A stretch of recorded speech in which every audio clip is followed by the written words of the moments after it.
শুধুমাত্র তেল দিয়ে তোষামত করে সুবিধা পাওয়ার জন্য ক্ষমতাসীন স্বৈরাচার সরকারের সঙ্গ দিয়েছে। আজকে তারা আবার তাদের রূপটি গিরগিটির মতো পরিবর্তন করেছে। পরিবর্তন করে যখন এত বড় একটি আন্দোলন ছাত্র জনতার নেতৃত্বে হলো, দেশে নতুন করে একটি রিফরমেশন হওয়া শুরু করলো, ওই মুহূর্তে তারা এসে সকলে রাস্তায় নামছে অনেক অন্যায় দাবি নিয়ে। আমি দেখেছি অনেকে নেমেছে অনেক অযৌক্তিক দাবি নিয়ে। আমি স্টুডেন্টদেরকে প্রশ্ন করতে চাই, আসলে আমি ধরে নিচ্ছি কোনো স্টুডেন্ট যদি আমার কাছে দাবি করতো যে ভাই বোনরা আমাদের আহত হয়েছে, তাদের পরীক্ষা বাদ দিয়ে কী ব্যবস্থা নেওয়া যায়, যৌক্তিক। আমি ধরে নিচ্ছি তাদের প্রস্তুতির বাইরে তারা অনেক দিন ছিল, মেন্টাল জায়গাটিতে ওই স্টেবিলিটি নেই, তাহলে তারা এমন হতে পারতো সময় চাইতে পারতো, এমন হইতে পারতো যে মার্কস কম চাইতে পারতো, কোনো কিছু না করে তারা পরীক্ষা বাতিল চায়। আমি বিশ্বাস করি যারা স্টুডেন্ট মেধার যোগ্যতার বিশ্বাস করে তারা এই দাবিটি করতেই পারে না। তারা অন্য আমাদেরকে যৌক্তিক কিছু অপশন দেখাতে পারে, কিন্তু যারা ওখানে গিয়েছে আসলে তারা কোনো দিন সুস্থ একটি প্রতিযোগিতা কিংবা মেধার যে মূল্যায়ন এটিকে প্রতিনিধিত্ব করে না। এই জায়গা থেকে আজকে যে ডিসিশনটি এসেছে, এটি আমাদের জায়গা থেকে মনে হয়েছে এটি একটি যৌক্তিক ডিসিশন নয়। এরকম করে প্রত্যেকটি সেক্টরে আমরা দেখছি যে তারা আজকে হুজুগে বাঙালির মতো রাস্তায় নামছে বিভিন্ন জায়গায়। এগুলো করে আলটিমেটলি আপনার স্টেবল একটি অবস্থা আসবে কিনা, আপনি এতদিন ধরে যে ক্ষতটি তৈরি করেছেন সেই ক্ষতটি আপনি চাচ্ছেন আজকেই পূরণ হয়ে যাক। আমি অবাক হচ্ছি, মানুষজন আজকে দাবি করছে গ্রেড 1-এর একজন সচিব যেমন তার পদত্যাগটি প্রয়োজন, তারা চাচ্ছে গ্রেড 20-তে যে একজন রয়েছে কর্মচারী তাকেও আজকে একসাথে নামিয়ে দিন। মানে তারা পুরো একটি সিস্টেমকে মনে করছে যে 7 দিনে আপনি নামিয়ে দিবেন, সংশোধন করে দিবেন। এটি তো কোনো দিন হতে পারে না।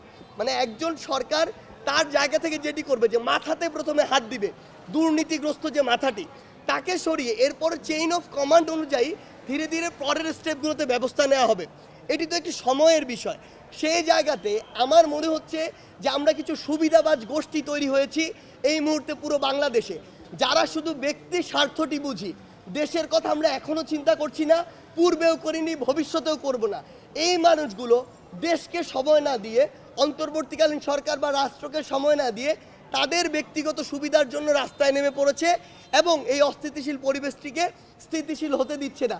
আমরা বিভিন্ন জায়গায় সোশ্যাল মিডিয়ায় দেখছি বিভিন্ন গ্রুপ বিভিন্ন জায়গায় লং মার্চ দিচ্ছে। আপনারা বলুন, আমরা আমাদের যে লং মার্চটি দিয়েছিলাম এটি আমরা কবে দিয়েছিলাম?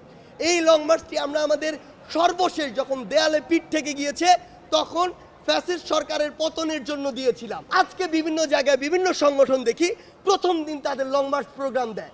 এই জিনিসটি কি বোঝায়?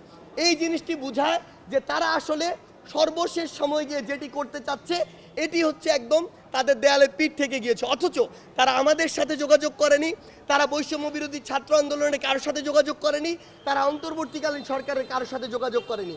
তারা আমাদের সাথে যোগাযোগ করে যদি আমরা রেসপন্স না করতাম, তারপরে তারা যদি সেখানে যেত, সেটি যৌক্তিক মানা যেত। সরকার আমাদের কাছে তখন রেসপন্স করেনি বলেই আমরা ধীরে ধীরে বাংলা ব্লকের থেকে শুরু করে ওই 1 দফা দাবিতে গিয়েছিলাম। কিন্তু তারা আজকে যেগুলো করছে এটি কখনোই কাম্য নয়, যৌক্তিক নয়। আমাদের জায়গা থেকে স্পষ্ট কথা, আপনি যদি আমাদের কাছে না আসেন কিংবা সরকারের কাছে না যান কিংবা লিগ্যাল অ্যাপ্রোচে না যান, আমরা ধরে নিব আপনারা রাইট ওয়েতে যাওয়ার মানসিকতা ধারণ করেন না, আপনাদের কোনো ভিন্ন উদ্দেশ্য রয়েছে।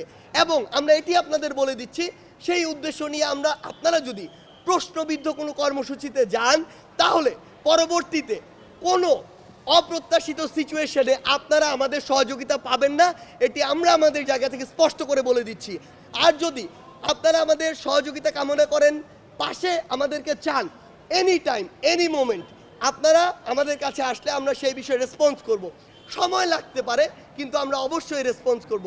সেই জায়গা থেকে আমি সকলকে স্পষ্ট করে বলে দিতে চাই, যত স্টেক হোল্ডার রয়েছেন আপনারা লজিক্যাল ওয়েতে যান, সরকার থেকে শুরু করে রাষ্ট্রকে সময় দিন। আমরা বিশ্বাস করি সময়ের মধ্য দিয়ে অন্তত আগামী 1 বছরের মধ্যে আমাদের যে ক্ষতগুলো রয়েছে সেগুলো রেকটিফাই করে আমরা একটি নতুন পথের দিকে এগিয়ে যেতে পারবো।